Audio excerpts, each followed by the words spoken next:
Ericsson মৃত্যুর আগেই বলেছেন, আমি ভালো একটা জীবন পেয়েছি। আমার মনে হয় আমরা সবাই মৃত্যুর দিনটিকে ভয় পাই, কিন্তু জীবন মানেই মৃত্যু। আপনাকে এটা যেভাবে গ্রহণ করা শিখতে হবে। আশা করি সব শেষ হওয়ার পর লোকে বলবে মানুষটা ভালো ছিল, কিন্তু সবাই সেটা বলবে না।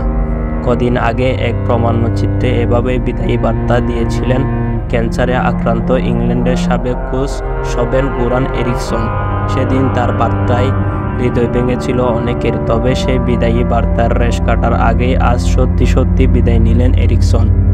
৭৬ বছর বয়সী অন্য লোকে পাড়ি জমানো এই কোচ গত জানুয়ারিতেই তার ক্যান্সারের হওয়ার খবর নিশ্চিত করেছিলেন। সে সময় তিনি বলেছিলেন তার হাতে বড় জোর ১ বছর সময় আছে। তবে সেই খবরের ৮ মাস না পেরোতেই চলে গেলেন ইংল্যান্ডের প্রথম নন ব্রিটিশ এই কোচ। এরিকসনের মৃত্যুর খবর নিশ্চিত করেছেন তার এজেন্ট ব্রু গুস্তাভসন। তিনি জানিয়েছেন এরিকসন আজ সকালে নিজ বাসায় মৃত্যুবরণ করেছেন। এই সময় পরিবারের সদস্যরাও তার পাশে উপস্থিত ছিলেন।